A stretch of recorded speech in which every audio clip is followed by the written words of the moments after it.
3.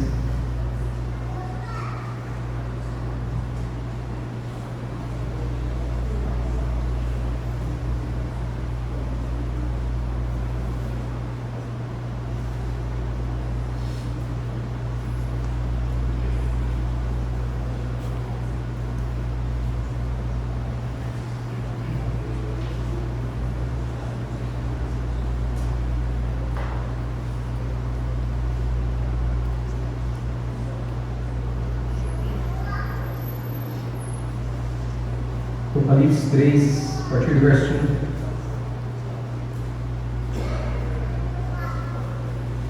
Escreva esta carta ao anjo da igreja em Sardes. Esta é a mensagem daquele que tem os 7 Espíritos de Deus e as 7 estrelas. Sei de tudo que você faz. Você tem fama de estar vivo, mas está morto. Desperta, fortaleça o pouco que resta, pois até mesmo isso está quase morto. Vejo que suas ações não atendem aos requisitos de meu Deus. Lembre-se do que ouviu e do que acreditou no princípio. Agarre-se a isso com firmeza. Arrependa-se. Se não despertar, virei subitamente até você como um ladrão. Há alguns em Sardes, no entanto, que não mancharam suas roupas com o mal. Eles andarão comigo vestidos de branco, pois são dignos. O vitorioso será vestido de branco. Jamais apagarei seu nome no livro da vida e confirmarei diante de meu Pai e de seus anjos que ele me pertence. Quem tem ouvidos para ouvir, ouça o que o Espírito diz às igrejas. Graça e paz, Senhor, nós clamamos ao Senhor pela Tua luz, pela Tua revelação, que a graça do Senhor esteja sobre nós nessa manhã, a luz do Teu Evangelho resplandeça sobre as nossas trevas, possamos ser transformados na imagem do Teu Filho, com o caráter do Pai bondoso, como falamos nessa manhã, Pai. Que a luz da graça do Senhor ilumine o nosso entendimento para compreender cada verdade do Teu Evangelho. Em nome de Jesus. Meus irmãos, gostaria de iniciar nessa manhã uma série sobre as cartas de Apocalipse e as suas igrejas, respectivamente. A interpretação que nós fazemos dessas cartas é uma interpretação histórico-contínua e que ela é atemporal, então ela pode ser aplicável a toda a história da igreja, tanto passado, presente, como também futuro.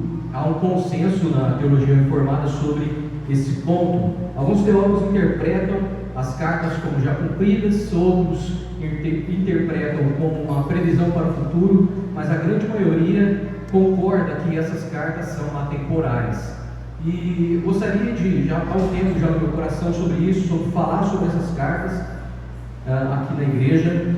E esperei finalizar a carta de Pedro para podermos iniciarmos o estudo sobre cada uma dessas igrejas constantes aqui, que constam aqui na carta de Apocalipse. Essas cartas elas foram escritas para as igrejas do primeiro século pelo apóstolo João, preso na ilha de Patmos. Eram congregações específicas ali da Ásia Menor e enfrentavam muitos desafios concretos em seu tempo que podem muito bem ser assemelhados aos nossos dias também. Essas cartas elas representam alguns padrões recorrentes, alguns tanto erros quanto elogios recorrentes na história da igreja. A gente vai estudar sobre isso. Ela contém problemas, contém advertências, mas também contém elogios que podem ser aplicados a qualquer tempo que a igreja passou. Dadas essas igrejas, elas podem se repetir dentro da história do cristianismo. Então, por isso que ela é entendida como uma aplicação atemporal, pode ser vista em qualquer época da igreja. Cada carta ela possui alguns princípios espirituais, tanto teológicos quanto também práticos, válidos para qualquer época.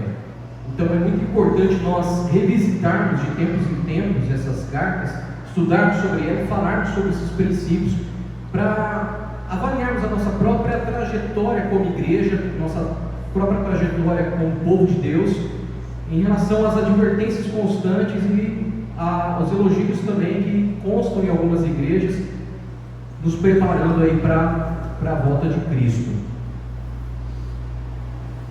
A grande maioria dos teólogos, como eu falei, ela tende a rejeitar uma interpretação exclusivamente do passado, que todas essas cartas aqui já aconteceram e não tem possibilidade de acontecer novamente. E também, grande maioria dos teólogos reformados também tende a rejeitar uma interpretação futurista, de que essas advertências, elogios, só vão acontecer quando Cristo voltar.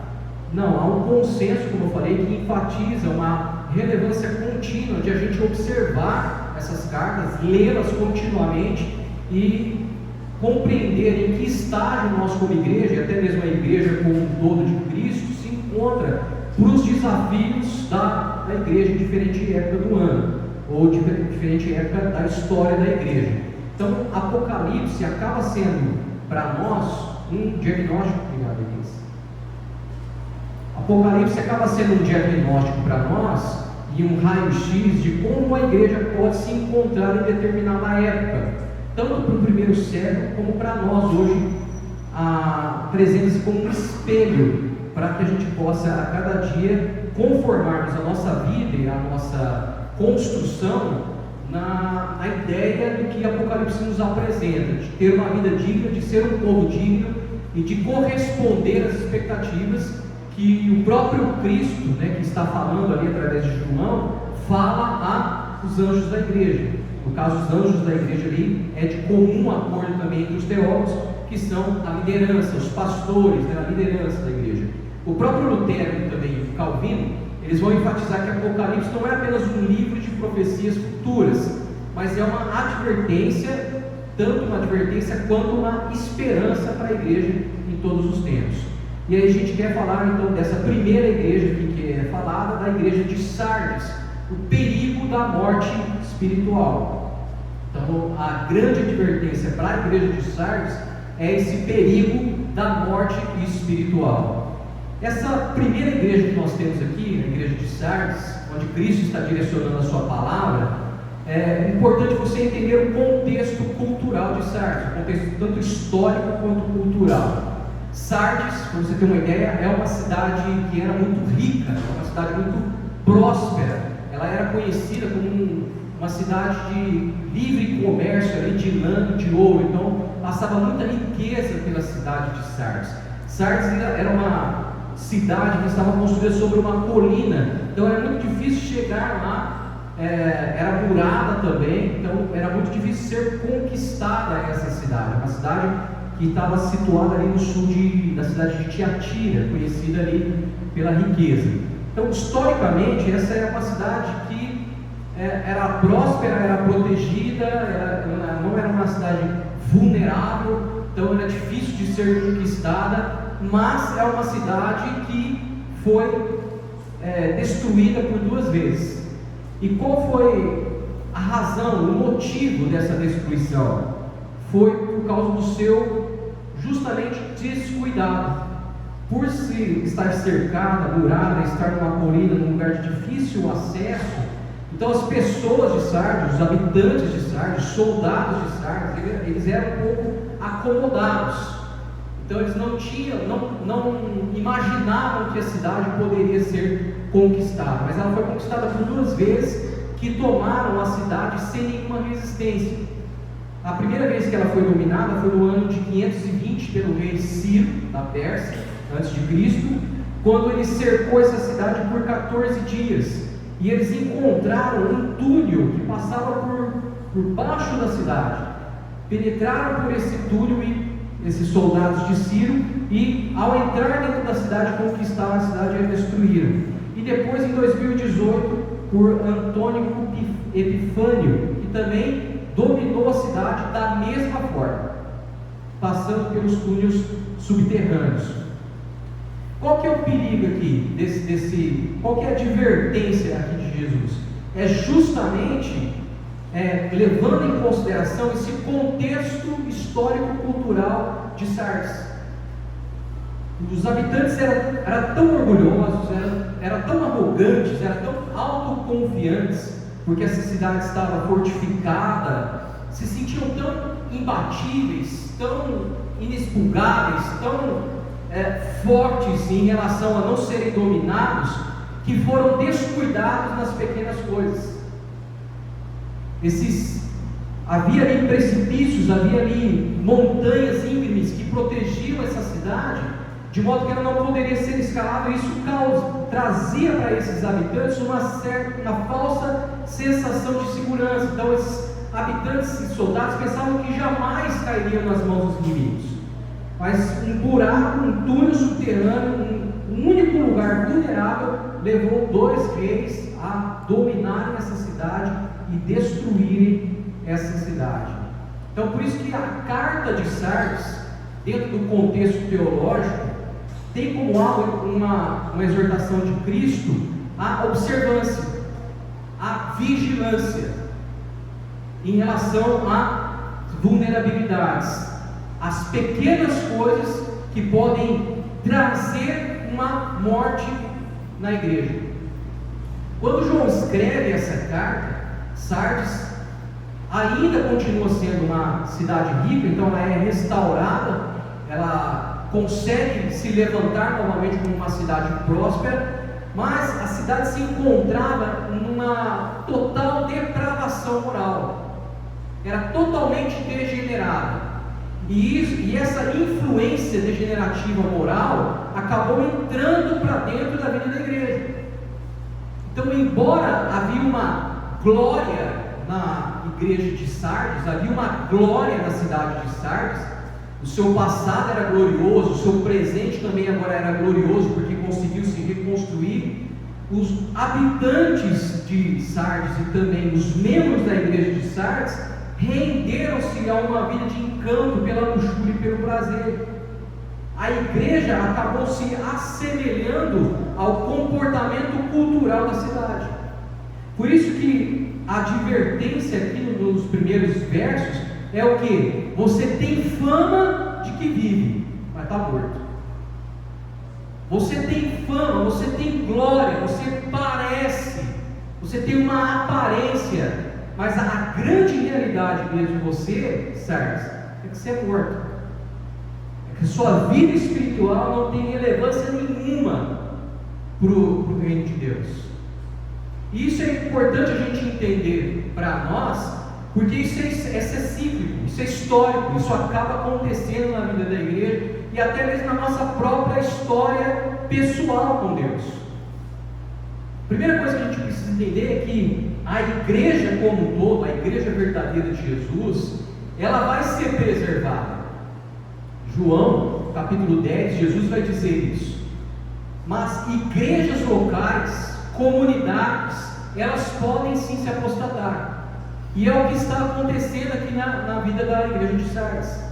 A igreja de Sardes, ela tem fama, ela tem glória, ela tem aparência, ela parece ser uma igreja sadia, mas a grande realidade dela é que ela está morta. O que essa carta vem nos ensinar é que precisa haver na vida da igreja e na nossa vida pessoal uma necessidade de vigilância espiritual a todo instante, uma necessidade de perseverança na fé, mesmo quando o mundo está caminhando para a morte, até mesmo quando outras igrejas, quando outras comunidades estão abrindo mão de princípios, de preceitos do Evangelho para se amoldarem ao mundo. É por isso que a primeira coisa que João fala, o Espírito de Deus fala através de João para essa igreja é: eu conheço as tuas obras, eu sei que você trabalha, eu sei o que você está fazendo, eu sei o que você está construindo, você tem fama de que vive. E essa frase, tem nomes de que vive, pode indicar muito bem uma igreja reconhecida como uma igreja vibrante, como uma igreja ativa, como uma igreja que faz inúmeras obras. Agora, engana-se quem imagina que uma comunidade é feita só de programas. Engana-se quem imagina que a saúde de uma igreja, ou que a saúde espiritual pessoal, ela está ligada muito ao entusiasmo, ela está ligada à empolgação, ao quanto nós estamos envolvidos em algo, embora isso seja importante. O que a gente observa aqui é que a igreja de Sardes, como muitas igrejas hoje, e isso tem que nos fazer pensar também, é que era uma igreja muito performática, era uma igreja ativa, era uma igreja que tinha obras, era uma igreja vibrante, mas não tinha integridade. Tinha obras, mas não tinha dignidade. E isso é apresentado com a segunda parte do verso: tem famas, mas está morto. A frase que está morto revela a realidade espiritual por trás da aparência. E isso é muito chocante para nós. É chocante ouvir que talvez a igreja de Jesus, ou algumas comunidades locais, tem fama de que vive, é ativa, é vibrante, é reconhecida, é aplaudida, que alguns líderes cristãos, que alguns cristãos, inclusive aqueles que possuem influência, ativos, estão fazendo a obra, mas a realidade talvez seja: está morto. Tudo isso por quê? Porque uma atmosfera sintética substituiu o Espírito Santo da igreja. Porque o que dá realidade para nós como igreja, irmãos, não é o quanto nós somos ativos, é o quanto do Espírito tem liberdade para falar e confrontar o nosso coração. É o quanto do Espírito está agindo no nosso meio ao ponto de transformar nossa consciência e caráter, ao ponto de estreitar o nosso coração para próximo de Deus. Arthur Bromfield, ele vai dizer que a espiritualidade sintética, ela substitui a genuína experiência espiritual por algo que é simulado. Então é muito fácil hoje você entrar numa igreja moderna e você se emocionar, talvez pelos acordes mais baixos das canções, talvez pela voz suave do pregador, talvez pelo mensageiro dizer que você é o ponto fraco de Deus. Mas a grande realidade é aonde o Espírito está atuando para transformar coração e mente, para transformar a nossa perspectiva de realidade do mundo, para mudar completamente a maneira como nós enxergamos a vida. Porque é isso de fato que traz realidade para a igreja. A Escritura e a história vai nos mostrar inúmeros textos que nos apresentam como é fácil nós cairmos numa espiritualidade sintética e performática. Jesus vai dizer lá em Mateus capítulo 23 contra os fariseus que eles são o quê? Sepulcros caiados, onde tinha só estética, onde tinha só a aparência, mas o interior era podridão. O discípulo de Paulo, Timóteo, aliás, Paulo vai escrever a Timóteo que existem irmãos, existem pessoas que têm uma aparência de piedade, mas negam o poder de Deus. Isaías capítulo 29 vai dizer para nós que existe um povo que se aproxima de Deus somente com a sua boca, mas o coração está completamente longe de Deus. Então, a advertência que Cristo traz para a igreja de Sardes e que traz para nós como igreja hoje, trazendo para a nossa aplicação na igreja moderna, é que igrejas podem ser grandes, carismáticas, vibrantes, ter inúmeros programas, eventos, números, ter relevância no mundo, mas isso não pode significar uma vida espiritual saudável. Podem estar mortas, podem ter se apostatado da fé. Se apostatar da fé nada mais é do que ir para longe daquilo que o Evangelho diz. O ativismo religioso pode mascarar uma ausência de uma verdadeira comunhão com Cristo. Como a gente pode identificar se a igreja ou a nossa própria caminhada pessoal é apenas uma caminhada de aparência? É simples. Quando há canto, mas sem uma mente de adorador. quando há pregação, mas sem um ardor, um fogo queimando pela palavra. Quando há estudo, mas não há paixão pela transformação. É só exibição cultural. Quando há canções, mas não há uma satisfação em Deus. Quando há trabalho ativo, mas não tem relações profundas. E a maioria dos crentes daquela igreja, eles estavam contaminados com suas vestiduras. Vestiduras, na Bíblia, inclusive em Apocalipse, vai falar sobre atos, sobre comportamento, sobre a maneira de se portar no mundo e na igreja. Contaminar as vestiduras é um símbolo de corrupção, é um símbolo de um coração que até crê, acredita na verdade, mas não se adequa a essa verdade.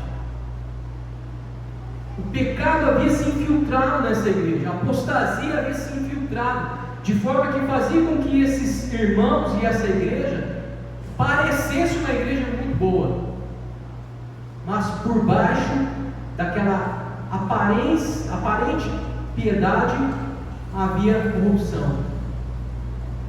A igreja, talvez por fora, era uma respeitável congregação, mas havia impureza escondida na vida daqueles membros. É por isso que ele fala: conheço as tuas obras e que você tem fama de que vive, mas está morto.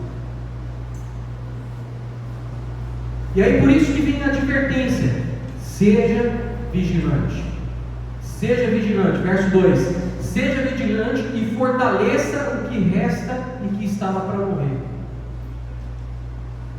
Imagine você ouvir isso do Senhor. Olha, você está pensando que você está bonzão, você está K10.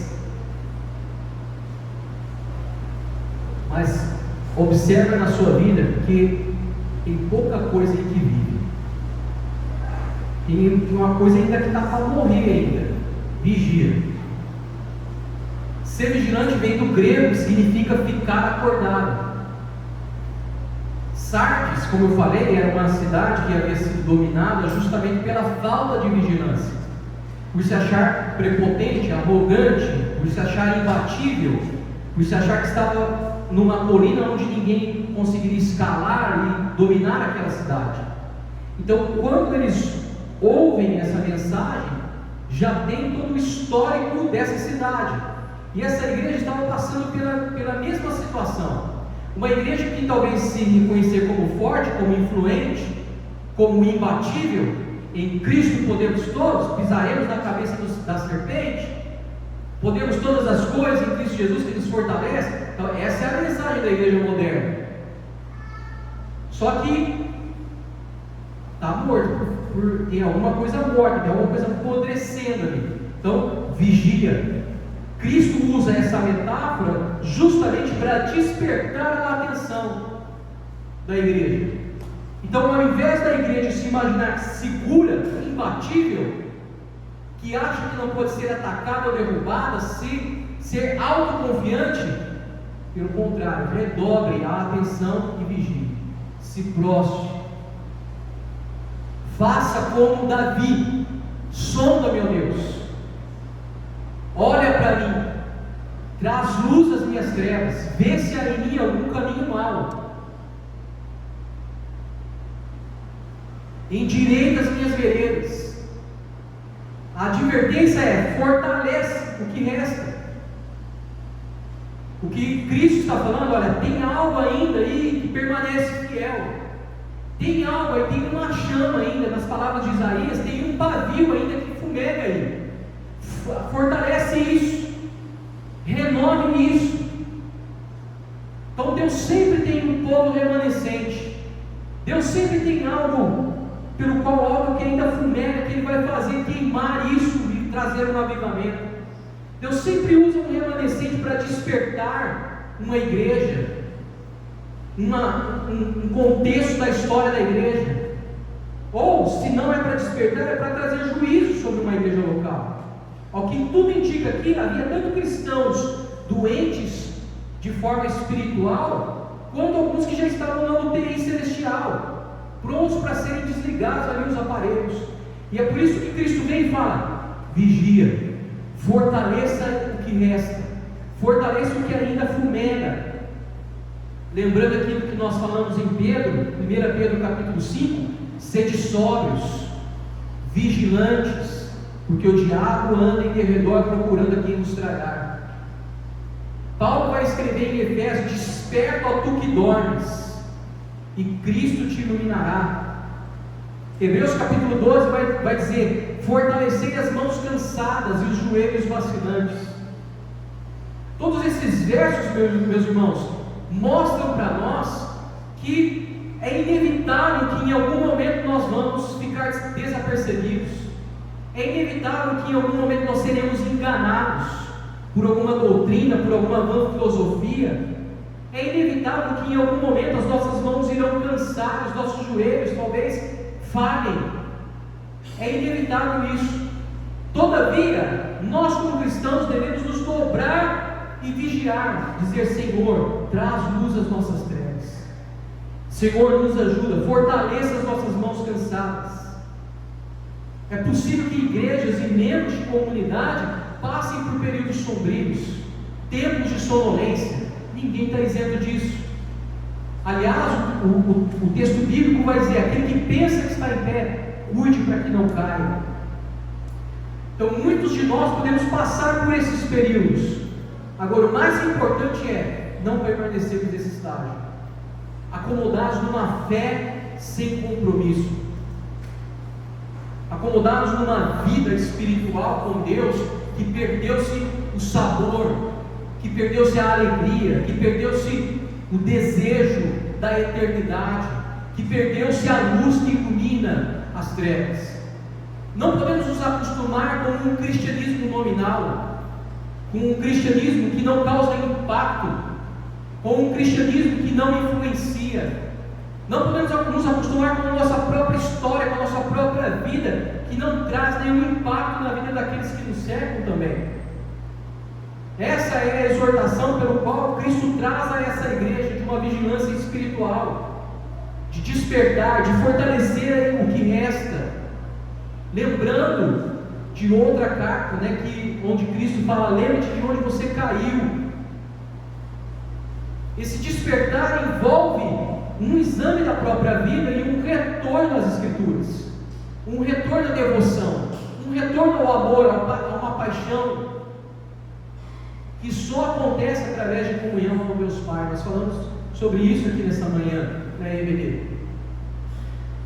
Alguns anos atrás, Deus colocou uma canção no meu coração sobre Apocalipse, sobre trazer de volta o verdadeiro amor, sobre trazer de volta a paixão pelas almas, a paixão pelo reino de Deus, a paixão pelas primeiras obras. Como a gente pode fortalecer o que resta e que hábitos que nós precisamos criar para despertar essa vigilância em nós? Meus irmãos, não abandone o tempo de oração. Não abandone esse tempo devocional com Deus todos os dias. 5 minutos que seja, fale com o seu Pai, fale com Deus. Tenha na sua própria história, na sua própria caminhada, uma observância de uma vida diária, confessando pecados, ajustando áreas que foram negligenciadas, seja semanal, seja diário. Isso significa vigilância. Nós já falamos sobre esse ponto aqui algumas vezes. Crie um plano de leitura bíblica, busque conhecimento teológico, busque ouvir. Agora ouça a gente boa também, né? Não vai ouvir de Henrique, não,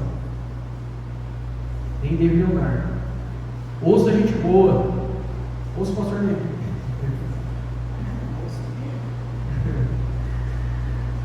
Participe da vida da igreja. Há uma corrente moderna hoje que diz que nós não precisamos mais de igreja, mas participe, se envolva em algo com temor, amor, principalmente fervor. Nós precisamos de retornar, restaurar a fé daqueles primeiros cristãos, não só do primeiro século, mas de toda a história da igreja. Você vai ver irmãos com amor, fervor, sem buscar fama, porque nós não estamos aqui para fazer um nome para nós, estamos aqui para buscar a fama da glória do nome de Jesus. Agora, isso exige disciplina, vigilância e uma busca intencional do coração, direcionar o coração para isso.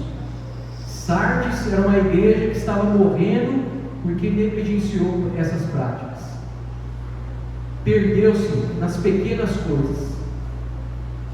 Assim como a cidade foi dominada por um ponto vulnerável na cidade, muitas vezes nós e a igreja, ela está sendo dominada e engolida pela cultura do mundo por causa de negligenciar pontos pequenos na própria vida cristã. Se quisermos fortalecer o que resta, temos que voltar ao que é essencial para a fé cristã. E o que é essencial é o básico, é o arroz e feijão, é oração, é vida examinada diante da palavra, é participação da vida da igreja, é oportunidades que tem de falar de Cristo, sem medo, sem temor de ser rejeitado. O que a gente observa aqui também,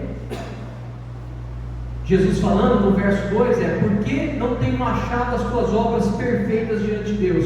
Então a igreja de Sardes não era uma igreja que ela era negligente nas suas obras, talvez era negligente no evangelismo, na pregação, não era. Mas o que Cristo está falando é que as obras dessa igreja não eram perfeitas. E essas obras perfeitas no grego indicam obras completas, obras inteiras, obras íntegras. As obras dessa igreja de Sardes eram obras superficiais, justamente porque era uma igreja que vivia da aparência. A igreja de Sardes não era uma igreja completamente herética, completamente aposta, que tinha doutrinas de demônios, como em outras igrejas nós veremos. Não havia grandes heresias nessa igreja, não havia grandes falsos mestres nessa igreja. Não, era uma igreja ativa, era uma igreja ortodoxa, mas era uma igreja morta. A igreja de Sardes tinha se esquecido do evangelho puro, do puro evangelho. Esse puro evangelho é o que faz queimar o nosso coração por Jesus. E isso é uma advertência tanto para a igreja como para nós aqui que somos livres, estamos aqui à frente. Porque se eu ou o pastor Levi ou qualquer outro irmão vier aqui pregar e a nossa mensagem não desperta um ardor no coração, a gente precisa avaliar a nossa própria pregação, precisamos avaliar a nossa própria teologia. Se isso não desperta chamas pelo reino e leva a igreja a viver só de aparência, tem alguma coisa errada com a nossa própria estrutura teológica, com o nosso próprio ensino. Era o caso de Sardes. A maioria dos crentes dessa igreja estavam vivendo de forma que as suas vestes eram manchadas, ou seja, as obras que eles faziam eram obras superficiais, eram obras aparentes, não eram obras completas, íntegras diante de Deus. Vestes sujas falam de impureza, falam de mundanismo, falam de mistura, falam de pecado, obras sem integridade, obras que falam de um caráter distorcido, de motivações erradas, de ausência de santidade, de uma consciência cauterizada, ou seja, uma mente que está insensível para as coisas de Deus, um coração onde nada do que se refere ao reino de Deus toca, causa constrangimento, causa temor, causa reverência, causa paixão por Jesus. Não importa o quanto nós estamos envolvidos em algo, não importa o quanto eu imagino e julgo ser que eu estou envolvido em algo que seja de Deus, os textos sagrados vão nos apresentar que nós podemos passar a vida toda pensando que estamos fazendo algo para Deus e no final escutarmos de Deus: servo mau e negligente. O texto bíblico, Jesus vai dizer que a gente pode passar a vida inteira achando que estamos fazendo a obra de Deus e no final escutar: nem todo que me diz Senhor, Senhor entrará no reino de Deus. Aliás, Paulo vai dizer na sua primeira carta aos Coríntios que todas as obras serão provadas pelo fogo, todas elas, para saber se aquilo que foi construído foi com os materiais eternos ou se foi com os materiais temporais, com aquilo que vai passar, com aquilo que o fogo vai destruir. E infelizmente nós estamos vivendo dias onde a igreja está correndo risco de adaptar a sua mensagem para diluir o evangelho, atrair pessoas pelo entretenimento, baixando a moral e levando pessoas a crerem que estão salvas, mas na verdade só tomaram um banho de piscina e estão caminhando para o inferno. A fé verdadeira, ela resulta numa transformação de entendimento, de caráter e de comportamento. A fé verdadeira não se baseia no discurso, não é levantar a mão e aceitar Jesus, é pelo contrário, é dobrar os joelhos e caminhar com Ele. E a pergunta que é: as nossas obras, a construção do que nós estamos dizendo ser reino de Deus, são íntegras? Porque para essa igreja aqui, não é. O que nós estamos fazendo aqui como comunidade, Igreja Reformada Raiz, é uma obra que no final trará glória e fama ao nome de Deus, ou é apenas para manter a nossa imagem? Uma pergunta pertinente, a gente precisa pensar. Quais são os sinais de uma obra verdadeira, fruto de um amor apaixonado pelo Evangelho? É se o que nós estamos fazendo, mesmo que seja invisível aos outros, fazemos com zelo. Porque se a gente só faz com zelo quando é visto, diz o texto bíblico que nós já recebemos a nossa recompensa. Jesus dizendo: se o que nós fazemos só para obter elogios à vista dos homens, já recebemos a nossa recompensa aqui na terra.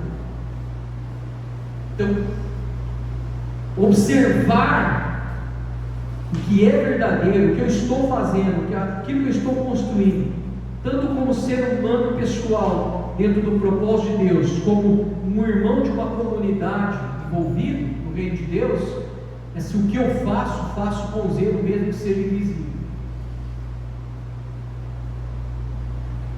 O segundo aspecto que eu posso avaliar a minha obra é: as pessoas que estão ao meu redor, elas estão sendo impactadas pelo que eu faço ou somente estão sendo entretidas? É legal. Os nossos projetos, as nossas decisões, como igreja, como ser humano pessoal, começam com oração ou só com planejamento estratégico? Nós estamos dispostos, inclusive, a perder seguidores por causa da mensagem? Nós estamos dispostos a perder até mesmo status, ou até mesmo membros, por fidelidade à Bíblia? Isso fala muito do que nós estamos construindo. Se Deus olhasse para as nossas obras hoje, o que Ele diria? São obras completas ou incompletas? É para a gente se pensar.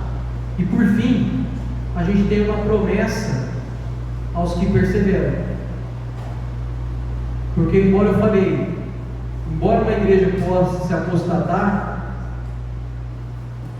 e se perder, Deus sempre preserva um remanescente fiel, ou para despertar, ou para trazer o juízo mesmo.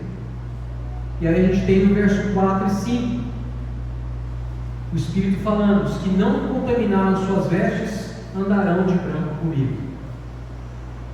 Vestes brancas representam santidade. Vestes brancas representam uma justiça que é imputada por Cristo. Então, embora a gente precise ser vigilante e observar a nossa própria trajetória para ver se está coerente com o Evangelho, tudo isso que nós fazemos não nos fará aprovados por Deus. Pelo contrário, confirmará a justiça que nos foi imputada por Cristo.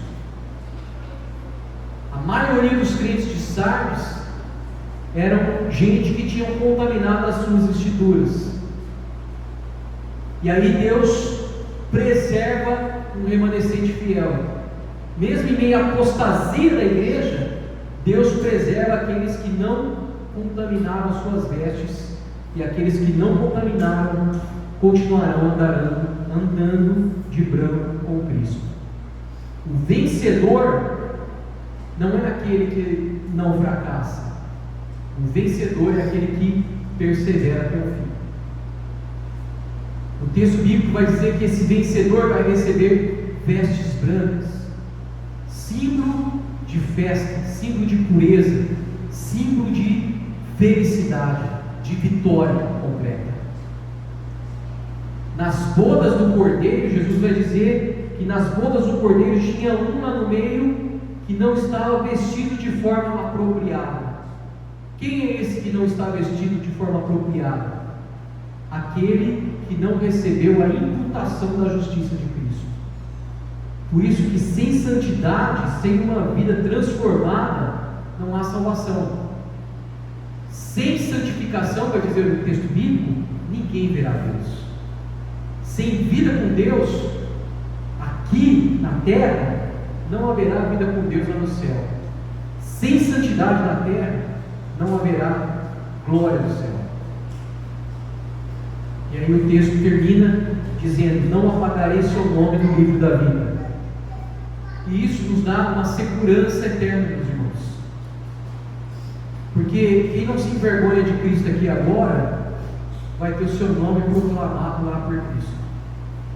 E isso é mais uma confirmação do que um argumento para dizer que Deus tira a salvação de alguém. Quando uma pessoa morre, nós tiramos o atestado de óbito. Então tira-se o nome do livro dos vivos para colocar-se no livro dos mortos. O nome dos mortos não consta no registro do livro dos vivos. Agora, aquele que colocou a sua vida nas mãos de Cristo e começa a andar em novidade de vida, já foi tirado o seu nome do livro dos mortos para colocar no livro da vida. E é por isso que ele fala: não apagarei o seu nome do livro da vida. Porque a sua história já confirma isso. O salvo jamais será tirado do rol dos céus. Porque nenhuma condenação há para aqueles que estão em Cristo Jesus. João capítulo 10, Jesus vai dizer: ninguém pode arrebatá-los da minha mão. Quem são esses? Esses que são aquele que Apocalipse capítulo 7 diz: que lavaram as suas vestes no sangue do Cordeiro. Então, mesmo quando uma igreja está prestes a morrer, Deus pode levantar remanescentes fiéis. E a verdadeira segurança não está na nossa performance, no que nós fazemos, mas na graça de Cristo e no sangue do Cordeiro que lavou as nossas vidas. Por isso que é tão importante a gente estudar Apocalipse. E a primeira advertência que a gente escuta nessa manhã é que talvez o nosso nome pode até estar no registro de rol de uma igreja, mas talvez não esteja no registro de Deus. Porque ter apenas a reputação de estar vivo não é suficiente. Ter a nomenclatura de cristão, ter a descrição de cristão, não é suficiente. Importa que a nossa vida seja uma vida que glorifica a Deus e as nossas obras sejam obras completas, a fim de que o Cristo seja proclamado através dela. Podemos ter um nome, mas podemos também não ter a vida. porque a aparência não significa realidade espiritual. E é por isso que Deus chama a sua igreja para a vigilância, para despertar, para observar as pequenas vulnerabilidades onde a nossa vida não se encaixa com o Evangelho. O Evangelho exige de nós transformação. E essa transformação só é confirmada na perseverança dos santos. Que o Senhor nos dê graça para termos uma fé genuína, e essa fé genuína nos preservar no grande dia do nosso Senhor. Para termos uma realidade espiritual verdadeira e não apenas de aparência. Para termos uma vida de vigilância e arrependimento. O Espírito Santo de Deus nos capacite a viver isso. Que a nossa fé não seja aparente, não seja simulada, não seja apenas externa, mas que a nossa fé seja verdadeira e perseverante, a fim de proclamarmos as boas obras que o Senhor já preparou para que andássemos nela. Amém? Feche seus olhos.